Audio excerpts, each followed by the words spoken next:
ಮರಗಿಡದ ತಲೆಯ ಒರೆಸಿ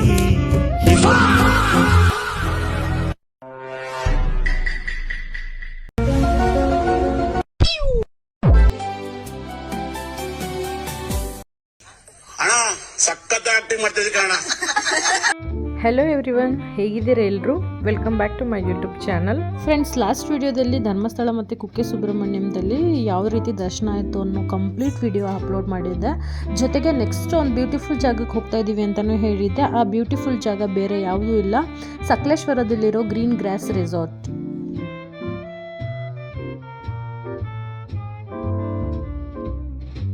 ಈ ರೆಸಾರ್ಟಲ್ಲಿ ಒನ್ ಡೇ ಸ್ಟೇ ಆಗೋ ಪ್ಲ್ಯಾನ್ ಮಾಡಿಕೊಂಡೇ ಬಂದಿದ್ದು. ಸಕಲೇಶ್ವರ ಹೇಳಬೇಕು ಅಂದರೆ ಗೊತ್ತಿರ್ಬೋದು, ಫುಲ್ಲು ಗ್ರೀನರಿ, ಎಷ್ಟು ಬ್ಯೂಟಿಫುಲ್ ಆಗಿದೆ ಪ್ಲೇಸ್ ಅಂತ. ಸೊ ಹಾಗಾಗಿ ನಾವು ಒಂದಿನ ಇದ್ಬಿಟ್ಟು ಹೋಗೋಣ, ದಿನ ಔಟ್ ಇದ್ದಂಗೆ ಆಗುತ್ತೆ ಅಂತ ಹೇಳ್ಬಿಟ್ಟು ಪ್ಲ್ಯಾನ್ ಮಾಡ್ಕೊಂಡು ಬಂದಿದ್ದು. ನಾವು ಬಂದಿರೋ ರೆಸಾರ್ಟ್ ಇದೇನೆ, ಗ್ರೀನ್ ಗ್ರಾಸ್ ಅಂತ ಹೇಳಿ. ಈ ರೆಸಾರ್ಟಲ್ಲಿ ಎಲ್ಲ ರೂಮ್ಸ್ಗಳು ಇಂಡಿವಿಜುವಲ್ ವಿಲ್ಲಾ ಟೈಪ್ ಇದೆ ನೋಡಿ. ಇವಾಗ ಏನು ಕಾಣಿಸ್ತಿದೆ ಅಲ್ವಾ, ಅದೆಲ್ಲ ಸೆಪ್ರೇಟ್ ಇಂಡಿವಿಜುವಲ್ ರೂಮ್ಸ್ಗಳು. ನಾನು ಆ ರೂಮ್ಗಳನ್ನೂ ತೋರಿಸ್ತಾ ಹೋಗ್ತೀನಿ ಮುಂದೆ. ಹಾಗೆ ಮತ್ತು ಈ ಗ್ರೀನರಿ ನೋಡಿ ಎಷ್ಟು ಚೆನ್ನಾಗಿದೆ. ಆ್ಯಕ್ಚುಲಿ ನಾವು ಬಂದಿದ್ದು ಸಮ್ಮರಲ್ಲಿ, ಸೊ ಹಾಗಾಗಿ ಗ್ರೀನರಿ ಅಂದರೆ ಗ್ರಾಸ್ಗಳು ಗ್ರೀನ್ ಇಲ್ಲ, ಬಟ್ ಗಿಡ ಮರ ಎಲ್ಲ ತುಂಬ ಚೆನ್ನಾಗಿದೆ. ಅದೇ ಈ ಟೈಮಲ್ಲಿ ರೈನಿ ಸೀಸನಲ್ಲಿ ಏನಾದರೂ ಹೋದರೆ ಇನ್ನೂ ಬ್ಯೂಟಿಫುಲ್ ಆಗಿರುತ್ತೆ ಅಂತಲೇ ಹೇಳ್ಬೋದು. ಈ ರೂಮ್ ಇದೆ ನೋಡಿ, ಇದು ನಾವಿರೋ ರೂಮು. 2 ರೂಮ್ ಬುಕ್ ಮಾಡ್ಕೊಂಡಿದ್ವಿ. ಒಂದು ನಮ್ಮ ಅಕ್ಕ ಬಾವ, ಇನ್ನೊಂದು ರೂಮಲ್ಲಿ ನಾನು, ನನ್ನ ಮಗಳು, ನಮ್ಮ ಅಕ್ಕನ ಮಗ, 3 ಜನ ಇರೋ ಥರ ನೋಡಿ. ಇದು ನಾವಿದ್ದಿದ್ದು ರೂಮು. ಎಷ್ಟು ಬ್ಯೂಟಿಫುಲ್ ಆಗಿದೆ ಅಂದರೆ, ಒಂದು ವಾರ್ಡ್ರೋಬ್ ಇದೆ, ಕಾಟ್ ಇದೆ, ಮತ್ತು ವಾಶ್ರೂಮ್ ಎಲ್ಲ ತುಂಬ ಹೈಜಿನ್ನಾಗಿ ತುಂಬ ಚೆನ್ನಾಗಿ ಮೇಂಟೈನ್ ಮಾಡಿದ್ದಾರೆ. ಮತ್ತು ಇನ್ನೊಂದು ಬ್ಯೂಟಿಫುಲ್ ಈ ರೂಮಲ್ಲಿ ಅಂತ ಅಂದರೆ ಈ ವ್ಯೂ ಪಾಯಿಂಟು. ಇಲ್ಲಿ ನಿಂತ್ಕೊಂಡು ಫುಲ್ಲು ಆಚೆ ಗ್ರೀನರಿ ಏನಿದೆ ಫುಲ್ಲು ವ್ಯೂ ಮಾಡ್ಬೋದು ಎಷ್ಟು ದೂರದ ತನಕನೂ. ಇದು ನಾವಿದ್ದಿದ್ದು ರೂಮು. ಇದ್ರ ಪಕ್ಕದಲ್ಲೇ ನಮ್ಮ ಅಕ್ಕ ಬಾವ ಇದ್ದಿದ್ದು ರೂಮ್ ಇತ್ತು ನೋಡಿ. ನಮ್ಮ ಅಕ್ಕ ಬರ್ತಾ ಇದ್ದಾರಲ್ಲ, ಆ ರೂಮು ನಮ್ಮ ಅಕ್ಕ ಬಾವ ಇದ್ದಿದ್ದು, ಅದು ಸೇಮ್ ಡಿಟ್ಟೋ. ಜೊತೆಗೆ ಲಗೇಜ್ ಎಲ್ಲ ಏನು ಕ್ಯಾರಿ ಮಾಡಿದ್ವಿ ಅದನ್ನೆಲ್ಲ ರೂಮಲ್ಲಿ ಎಲ್ಲ ಇಟ್ಟಾದಮೇಲೆ ನಾವು ಹೊರಟಿದ್ದೇನೆ. ನಾವು ಬರೋಷ್ಟರಲ್ಲಿ ಹೇಗಿದ್ದರೂ ಮಠ ಮಧ್ಯಾಹ್ನ ಆಗಿತ್ತು, ಬಿಸಿಲು ಕೂಡ ಇತ್ತು. ಸೊ ಹಾಗಾಗಿ ಸ್ವಿಮ್ಮಿಂಗ್ ಪೂಲಲ್ಲಿ ಏನಾದರೂ ಆಟ ಆಡಿದ್ರೆ ತುಂಬ ಚೆನ್ನಾಗಿರುತ್ತೆ ಅಂತ ಅಂದ್ಬಿಟ್ಟು ಫಸ್ಟು ಅಲ್ಲಿ ಬಂದಿದ್ದ ತಕ್ಷಣ ನಾವು ಹೋಗಿದ್ದೆ ಸ್ವಿಮ್ಮಿಂಗ್ ಪೂಲ್ಗೆ.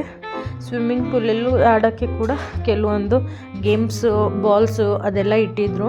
ಅದ್ರ ಪಕ್ಕ ಬ್ಯಾಡ್ಮಿಂಟನ್ನು, ಬಾಸ್ಕೆಟ್ಬಾಲು ಎಲ್ಲನೂ ಇತ್ತು. ಬಟ್ ನಾವು ಯಾವುದೂ ಆಡೋಕ್ಕೆ ಹೋಗಲಿಲ್ಲ. ಫಸ್ಟು ಸ್ವಿಮ್ಮಿಂಗ್ ಪೂಲಲ್ಲಿ ಆಟ ಆಡೋಣ ಅಂತ ಅನಿಸ್ತಾ ಇತ್ತು.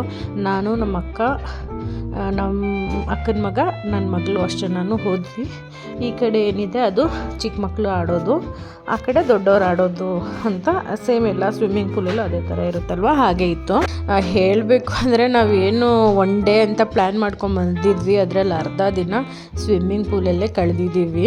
ಯಾರಿಗೆ ತಾನೇ ನೀರಲ್ಲಿ ಆಟ ಆಡೋದು ಅಂದರೆ ಇಷ್ಟ ಆಗಲ್ಲ, ಎಲ್ರಿಗೂ ಇಷ್ಟ ಆಗುತ್ತಲ್ವ. ಅದರಲ್ಲೂ ಕೂಡ ನಾವಿದ್ದಿದ್ದ ಜಾಗ ನೋಡಿ ಹೇಗಿದೆ ಅಂತ. ಆ ಸ್ವಿಮ್ಮಿಂಗ್ ಪೂಲಿಂದನೇ ಆ ಕಡೆ ನಿಂತ್ಕೊಂಡ್ರೆ ಎಷ್ಟು ಬ್ಯೂಟಿಫುಲ್ ಆಗಿರೋ ವ್ಯೂ ಪಾಯಿಂಟು. ಈ ಕಡೆ ಎಲ್ಲ ಸ್ವಲ್ಪ ಜನ ಚಿಲ್ ಮಾಡ್ತಾಯಿದ್ರು. ನಾವು ಅದಕ್ಕೇ ಸ್ವಿಮ್ಮಿಂಗ್ ಪೂಲಲ್ಲಿ ಆಟ ಆಡಿಕೊಂಡು ಫುಲ್ಲು ಸುತ್ತ ನೋಡ್ಕೊಂಡು ಎಂಜಾಯ್ ಮಾಡ್ತಾಯಿದ್ವಿ. ನಾನು ನೋಡಿ ಒಂದು ಡೈ ಹೊಡಿತಾ ಇದ್ದೀನಿ. ನಾನು ಆ್ಯಕ್ಚುಲಿ ಚಿಕ್ಕ ವಯಸ್ಸಿಂದನೇ ಸ್ವಿಮ್ಮಿಂಗ್ ಕಲ್ತಿದ್ದೀನಿ. ನಾವಿದ್ದು ಊರಲ್ಲಲ್ವ, ಸೊ ಹಾಗಾಗಿ ಬಾವಿಲಿ, ಕಟ್ಟೆಲಿ ಅಲ್ಲೆಲ್ಲ ಸ್ವಿಮ್ ಮಾಡೋಕ್ಕೆ ಹೋಗ್ತಾಯಿದ್ವಿ. ಸೊ ಅವಾಗಲೇ ಎಲ್ಲ ಸೊಂಟಕ್ಕೆ ಸೀರೆ ಕಟ್ಬಿಟ್ಟು ಸ್ವಿಮ್ಮಿಂಗ್ ಆಡೋದೆಲ್ಲ ನಮ್ಮಪ್ಪ ಕಲಿಸಿದ್ರು ಅವಾಗಲೇ. ನೀರಲ್ಲಿ ಆಡಿ ಹೊಟ್ಟೆ ಹಸಿಯೋಕ್ಕೆ ಸ್ಟಾರ್ಟ್ ಆಗಿಬಿಟ್ಟಿತ್ತು. ಯಾಕಂತಂದರೆ ನೀರಲ್ಲಿ ಆಟ ಆಡಿದ್ರೆ ತುಂಬಾ ಹೊಟ್ಟೆ ಹಸಿಯುತ್ತೆ, ಆ್ಯಕ್ಟಿವಿಟೀಸ್ ಜಾಸ್ತಿ ಇರುತ್ತಲ್ಲ. ಸೊ ಹಾಗಾಗಿ ಅದಾದಮೇಲೆ ಸರಿ ಊಟಕ್ಕೆ ಹೋಗೋಣ ಅಂತ ಹೊರಟ್ವಿ. ಊಟ ಆಲ್ರೆಡಿ ರೆಡಿ ಆಗಿತ್ತು. ಸೊ ಹಾಗಾಗಿ ಬೇಗ ನಾವು ಫ್ರೆಶ್ ಅಪ್ ಆಗಿ ಊಟಕ್ಕೆ ಹೋದ್ವಿ. ಇಲ್ಲಿ ಊಟ ಎಲ್ಲ ಬೊಫೆ ಸಿಸ್ಟಮಲ್ಲಿ ಇಟ್ಟಿದ್ರು. ಅಂದರೆ ಎಲ್ಲ ಅಡುಗೆ ಎಲ್ಲ ಆದಮೇಲೆ ಎಲ್ಲನೂ ಹಾಕಿ ಒಂದು ಕಡೆ ಇಟ್ಬಿಟ್ಟಿದ್ರು. ನಮ್ಗೆ ಎಷ್ಟು ಬೇಕೋ ಅಷ್ಟು ಹಾಕ್ಕೊಂಡು ತಿನ್ನೋ ಥರ. ಅನ್ನ ಸಾಂಬಾರು ಇತ್ತು, ಪಾಯಸ ಇತ್ತು, ಸಂಡಿಗೆ ಇತ್ತು. ಆ ಕಡೆ ಬಂದು ನಾನ್ ವೆಜ್ ಗ್ರೇವಿ ಇತ್ತು, ಚಿಕನ್ ಗ್ರೇವಿ. ಫ್ರೆಂಡ್ಸ್, ಒಂದು ಸೀಕ್ರೆಟ್ ಹೇಳ್ತೀನಿ ನೋಡಿ. ನಿಜ ಹೇಳಬೇಕು ಅಂತ ಅಂದರೆ ನಾವು ಒಂಥರ ನಾನ್ ವೆಜ್ ಪ್ರಿಯರು. ಅಲ್ಲಿ ನಾನ್ ವೆಜ್ ಇದೆ ಅಂತ ಅಂದರೆ ವೆಜ್ ಮುಟ್ಟೋದೇ ಇಲ್ಲ. ಸೊ ಹಾಗಾಗಿ ನಾನ್ ವೆಜ್ ಬ್ಯಾಟಿಂಗ್ ಮಾಡಿದ್ವಿ. ಊಟ ತುಂಬ ಚೆನ್ನಾಗಿತ್ತು. ಒಂಥರ ಜೋಳದ ರೊಟ್ಟಿ ಥರ ಇತ್ತು. ರೊಟ್ಟಿ, ಚಪಾತಿನೋ ರೊಟ್ಟಿನೋ ಏನೋ ಗೊತ್ತಾಗಿಲ್ಲ, ಬಟ್ ಈ ಜೋಳದ ರೊಟ್ಟಿ ತಿಂದಿರೋದಿದೆ. ಜೋಳದ ರೊಟ್ಟಿ ಥರ ಇತ್ತು, ಬಟ್ ಇನ್ನು ಜಾಸ್ತಿ ತೆಳ್ಳಗಿರಲಿಲ್ಲ, ಒಂಥರ ಮೀಡಿಯಮ್ ಆಗಿತ್ತು, ಚಪಾತಿ ಥರ. ಊಟ ಮುಗಿಸ್ಕೊಂಬಂದು ಎಲ್ಲರೂ ಮಲ್ಕೊಂಬಿಟ್ಟಿದ್ವಿ.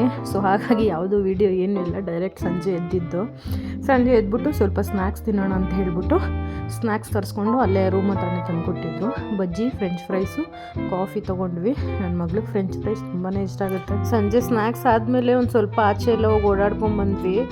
ಅವಾಗ ಆಲ್ರೆಡಿ ಕತ್ಲೆ ಆಗಿತ್ತು. ಸೊ ಹಾಗಾಗಿ ಯಾವುದು ಅಷ್ಟು ವೀಡಿಯೋಸ್ಗಳು ಮಾಡ್ಕೊಂಡಿರಲಿಲ್ಲ. ಇವಾಗ ಏನಿದು ಕ್ಲಿಪ್ಪಿಂಗ್ ಇದೆ ಅಂತಂದರೆ, ನಾವು ಸಂಜೆ ನೈಟು ಡಿನ್ನರ್ ಮಾಡಿದ್ವಿ. ಆ ಡಿನ್ನರ್ದು ಅನ್ನ ಇತ್ತು, ರಸಮ್ ಇತ್ತು, ದಾಲ್ ಇತ್ತು, ಮತ್ತು same non veg gravy, rice, chapati ಎಲ್ಲ ಇತ್ತು. ನಾವು ಅದೇ ಸೇಮ್ ನಾನು ಮುಂಚೆನೇ ಹೇಳ್ದಂಗೆ ನಾನ್ ವೆಜ್ಜೇ ತಿಂದಿದ್ದು. ಯಾಕಂತಂದರೆ ಅನ್ನ ರಸಮ್ಮು ಸ್ವಲ್ಪ ನಾನ್ ವೆಜ್ ತಿಂದಾದ್ಮೇಲೆ ಸ್ವಲ್ಪ ಅನ್ನ ರಸಮ್ ತಿಂದ್ವಿ. ಚಪಾತಿ ಗ್ರೇವಿ ಎಲ್ಲ ಇತ್ತಲ್ವಾ, ನೈಟು ಚಪಾತಿ ತಿಂದರೆ ಚೆನ್ನಾಗಿರುತ್ತೆ ಅಂತ ತಿಂದಿದ್ದು. ಊಟ ಮಾಡಿ ಸ್ವಲ್ಪ ಹೊತ್ತು ಆದಮೇಲೆ ಲೆಮನ್ ಜ್ಯೂಸ್ ಆರ್ಡರ್ ಮಾಡಿದ್ವಿ ಕುಡಿಯೋಣ ಅಂತ ಹೇಳಿ. ನಮ್ಮ ಅಕ್ಕನ ಮಗ ಸುಮ್ಮನೆ ಅವನ ಸರ್ವೆಂಟ್ ಥರ, ಮೇಡಮ್ ನಿಮ್ಮ ಡ್ರಿಂಕ್ ರೆಡಿಯಾಗಿದೆ ತಗೊಳ್ಳಿ ಅಂತ ಕೊಡ್ತಾ ಇದ್ದಾನೆ, ಜಸ್ಟ್ ಫಾರ್ ಫನ್ ಅಷ್ಟೇ. ಅದಾಗಿದ್ಮೇಲೆ ಮಲ್ಕೊಂಡ್ವಿ. ಇದು ಬೆಳಗ್ಗೆ ಆದಮೇಲೆ ನಾನು ತೊಗೊಂಡಿರೋ ಕ್ಲಿಪ್ಪಿಂಗ್ಸು. ಬೆಳಿಗ್ಗೆ ಎದ್ದು ಬಂದಮೇಲೆ ಟೀ ಕಾಫಿ ಕುಡಿಯೋಣ ಅಂತ ಬಂದು ಕೂತ್ಕೊಂಡಿದ್ವಿ. ಅವಾಗ ಡೈರೆಕ್ಟು ಸನ್ಲೈಟ್ ಬೀಳ್ತಾಯಿತ್ತು. ಹಾಗೆ ಬಿಸಿಲು ಕಾಯ್ಕೊಂಡು ಕೂತಿದ್ವಿ, ನಾನು, ನಮ್ಮ ಅಕ್ಕ, ಚಿಕ್ರಿ, ನನ್ನ ಮಗಳು ಎಲ್ರೂ. ಆಮೇಲೆ ಕಾಫಿ, ಟೀ ಎಲ್ಲನೂ ಸೇಮ್ ಅಲ್ಲೇ ಇಟ್ಟಿದ್ರು ತಗೊಳ್ಳೋ ಥರ. ನಾನು ಟೀ ತೊಗೊಂಡೆ, ನಮ್ಮ ಅಕ್ಕ ಕಾಫಿ ತೊಗೊಂಡ್ರು, ನನ್ನ ಮಗಳು ಅವ್ರು ಬಿಸಿನೀರು ಕುಡಿದ್ರು. ಹಾಲಿತ್ತು ಆಪ್ಷನ್ನು, ಬಟ್ ಇವರು ಕುಡಿಲಿಲ್ಲ. ಬ್ರೇಕ್ಫಾಸ್ಟ್ ಎಲ್ಲ ಮುಗಿಸ್ಕೊಂಡು ಪ್ಲೇಸ್ ನೋಡೋಣ, ಆ ಕಡೆ ಎಲ್ಲ ಓಡಾಡ್ಕೊಂಡು ಬರೋಣ ಅಂತ ಹೊರಟ್ವಿ. ಅಲ್ಲಿ ನಿಜ ಹೇಳಬೇಕು ಅಂದರೆ ಆ ಪ್ಲೇಸು ಸೇಮ್ ಕಾಶ್ಮೀರಲ್ಲಿ ಪೆಹಲ್ಗಾಮ್ ಇದೆಯಲ್ವ, ಆ ಪೆಹಲ್ಗಾಮ್ ಥರನೇ ಇತ್ತು. ಸೇಮ್ ಅಲ್ಲಿ ಅಪ್ಸು ಡೌನ್ಸು ಮತ್ತು ಫುಲ್ಲು ಗ್ರಾಸು, ಅಲ್ಲಲ್ಲಿ ಮರಗಳು, ತುಂಬಾ ಬ್ಯೂಟಿಫುಲ್ ಆಗಿತ್ತು ಜಾಗ. ಆ ಕಡೆ ಎಲ್ಲ ಒಂದು ರೌಂಡ್ ಹೋಗ್ಬಿಟ್ಟು ಬರೋಣ ಅಂತ ವಾಕ್ ಮಾಡಿಕೊಂಡೇ ಹೊರಟ್ವಿ. ನಮ್ಮ ಅಕ್ಕ ಎಲ್ಲ ಫುಲ್ ಮುಂದೆ ಹೋಗಿದ್ರು. ನಾನು, ನನ್ನ ಮಗಳು, ನನ್ನ ಮಗ ಎಲ್ಲರೂ ಹೋದ್ವಿ. ಅಲ್ಲಿ ನೋಡಿ, ಅಲ್ಲಿ ಮರದ ನೆರಳಲ್ಲಿ ಮಲಗಿದ್ದಾರೆ. ಆ್ಯಕ್ಚುಲಿ ಎಷ್ಟು ಚೆನ್ನಾಗಿತ್ತು ಗೊತ್ತಾ ಜಾಗ, ತುಂಬಾ ಖುಷಿಯಾಯಿತು ನೋಡಿ. ಒಂಥರ ಗಾಳಿನೂ ಬೀಸ್ತಾ ಇತ್ತು, ಬಿಸಿಲೂ ಇತ್ತು, ಪ್ಲಸ್ ಅಲ್ಲಿ ಫುಲ್ಲು ಗ್ರೀನರಿ, ತುಂಬ ಚೆನ್ನಾಗಿತ್ತು. ನಾನು ವೀಡಿಯೋಸ್ ಎಲ್ಲ ಮಾಡ್ಕೊಂಡು ಸ್ವಲ್ಪ ನಿಧಾನಕ್ಕೆ ಹೋಗ್ತಾಯಿದ್ದೆ. ಅಷ್ಟರಲ್ಲೇ ಅವರೆಲ್ಲ ಹೋಗಿ ಅಲ್ಲಿ ಮರದ ಹತ್ರ ಕೂತಿದ್ರು. ನನ್ನ ಮಗಳು ಅವಳದು ಸ್ಲಿಪ್ಪರ್ ಕಿತ್ತೋಯ್ತು ಅಂತ ತೋರಿಸ್ತಾ ಇದ್ದಾರೆ. ಅವಳು ಎಲ್ಲೋ ರನ್ನಿಂಗ್ ಮಾಡೋಕ್ಕೆ ಹೋಗಿದ್ದಾರೆ, ಆವಾಗ ಎಲ್ಲೋ ಟ್ವಿಸ್ಟಾಗಿ ಕಿತ್ತೋಗಿದೆ ಅನಿಸುತ್ತೆ. ನನ್ನ ಮಗಳು ಮತ್ತು ಮಗ ಫುಲ್ ಎಂಜಾಯ್ ಮಾಡ್ತಾಯಿದ್ರು. ಅವರಿಬ್ಬರು ಆಡಲಿ ಅಂತ ಅಂದ್ಬಿಟ್ಟು ನಾವು ನಮ್ಮ ಅಕ್ಕ ಮಾತಾಡ್ಕೊಂಡು ಕೂತಿದ್ವಿ. ಒಂದು ಸ್ವಲ್ಪ ಹೊತ್ತಾದಮೇಲೆ ಬಾಬಾ ಬಂದರು. ಏನಲ್ಲಿ ಫೋಟೋಸು ವೀಡಿಯೋಸ್ ಎಲ್ಲ ಮಾಡ್ಕೊಳ್ಳೋಂಗಾಗುತ್ತೆ ಅಂತ ಅಂದ್ಬಿಟ್ಟು ನಮ್ಮ ಅಕ್ಕ ಕಾರ್ ತೊಗೊಂಬನ್ನಿ ಅಂತ ಹೇಳಿದರು. ಸೊ ಹಾಗಾಗಿ ಕಾರಲ್ಲಿ ಸನ್ರೂಫಲ್ಲಿ ನಿಂತ್ಕೊಂಡು ಫುಲ್ಲು ವ್ಯೂ ಹೋಗ್ತಾಯಿದ್ವಿ. ಆ್ಯಕ್ಚುಲಿ ಹೇಳ್ಬೇಕಂದ್ರೆ ಸನ್ರೂಫಲ್ಲಿ ನಿಂತ್ಕೊಂಡು ನೋಡಿದ್ರೆ ಇನ್ನೂ ಚೆನ್ನಾಗಿ ಕಾಣಿಸುತ್ತಲ್ಲ ಡ್ರೈವಿಂಗಲ್ಲಿ. ಸೊ ಹಾಗಾಗಿ ಎಲ್ಲ ನೋಡಿಕೊಂಡು ಫೋಟೋಸ್ ವೀಡಿಯೋಸ್ ಎಲ್ಲ ಮಾಡಿಕೊಂಡು ಮತ್ತು ರೂಮ್ಸ್ ಹತ್ರನೇ ಹೊರಟ್ವಿ. ಯಾಕಂತಂದರೆ checkout ಆಗೋದಿತ್ತು. Saturday 12 o'clock Sunday 12 o'clock ತನಕ ನಾವು ಬುಕ್ ಮಾಡ್ಕೊಂಡಿದ್ದು.